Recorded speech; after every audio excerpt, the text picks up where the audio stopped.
65-year-old male engineer presents to office with shortness of breath on exertion and a dry cough for about a year. He is a heavy smoker with 45 pack year history. Vital signs kind of normal with increased respiratory rate. Nail clubbing and bilateral rails are present. HRCT shows prominent honeycombing with adjacent fibrotic changes and air trapping on expiratory phase. PFT shows diffuse capacity of lung for carbon monoxide. Diffusing capacity of lung for carbon monoxide is 43%, which is decreased. SaO2 is 94% and 72% at rest and exercise respectively. Which of the following is most likely diagnosis? Pleuropulmonary fibroelastosis, pulmonary Langerhans cell histiocytosis, chronic hypersensitivity pneumonitis, asbestosis, idiopathic pulmonary fibrosis. Yeah. So in this question, again, they have given a lot of history, which says that this patient had exertion, dry cough, history of smoking and clubbing, and HRCT showed honeycombing, blah blah. And here they have mentioned that diffusing capacity of lung for carbon monoxide is 43%, which is decreased, and SaO2 oxygen saturation is kind of normal normally and decreases in on exertion. So most of you answered as idiopathic pulmonary fibrosis, which is the correct response. So let's go ahead and explore this question in a bit more detail. So I think in the previous question somebody asked about DLCO, so I'll explain that a bit. Um, so first of all, you should be able to see in this question.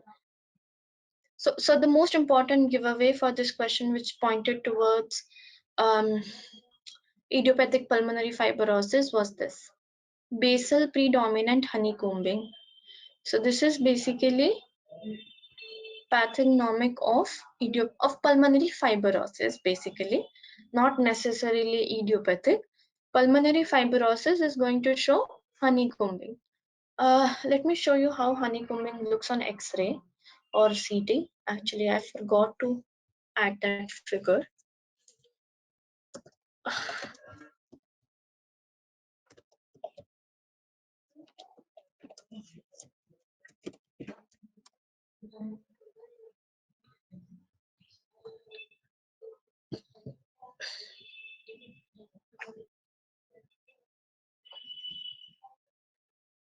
Okay.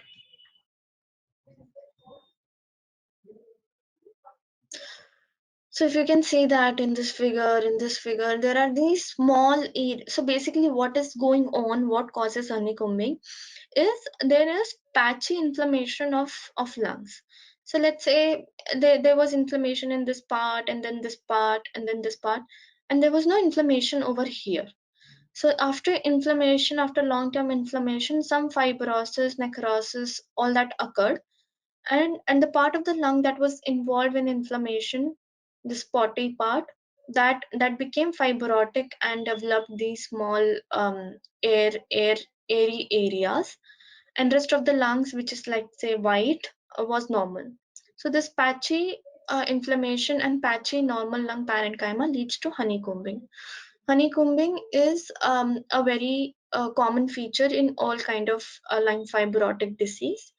One of the cause is idiopathic lung fibrosis. So basically, how do you diagnose idiopathic lung fibrosis in clinical setting? Is you have to rule out all causes of fibrosis, and when you cannot point out to any cause which can lead to fibrosis, you can say that this patient is having idiopathic lung fibrosis. Idiopathic means that we do not know the cause, it's just present, it's just there, there's nothing that points towards the lung fibrosis. Now let's talk about the DLCO part. Okay. So idiopathic lung fibrosis is a restrictive disease, as all of us know. So in that case, FEV1 to FVC is going to be high. And now restrictive diseases can be um, caused due to either lung problem So basically, what is restrictive is basically you can't expand the lung. Okay, so you can't expand the lung. So the problem can either be in lung or problem can be in the chest wall, in the chest wall or in the lung. So this lung is unable to expand as much as it can. So if there is problem in chest wall, what is going to happen is lung is perfectly normal. There's no issue with the lung. There is only issue with the chest wall. So in that case, DLCO is going to be normal.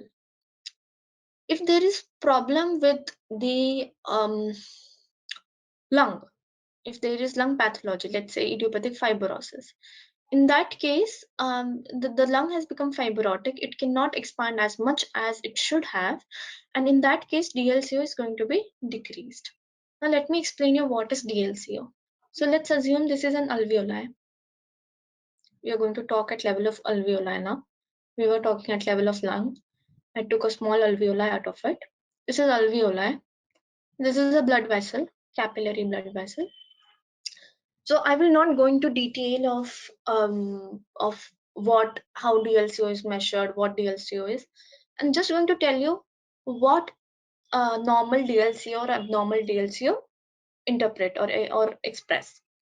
So if DLCO is normal, it means that the carbon monoxide can easily go from lung to the circulation. This is what it means. If it's abnormal, if it's decreased, it means that it cannot diffuse well into circulation. So basically, a normal DLCO indicates that this alveolo-capillary membrane is normal. If it is normal,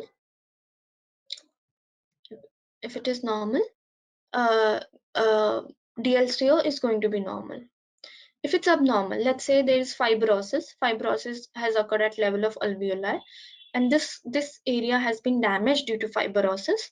In that case, DLCO is going to decrease. Basically, the carbon monoxide cannot cross this fibrotic membrane.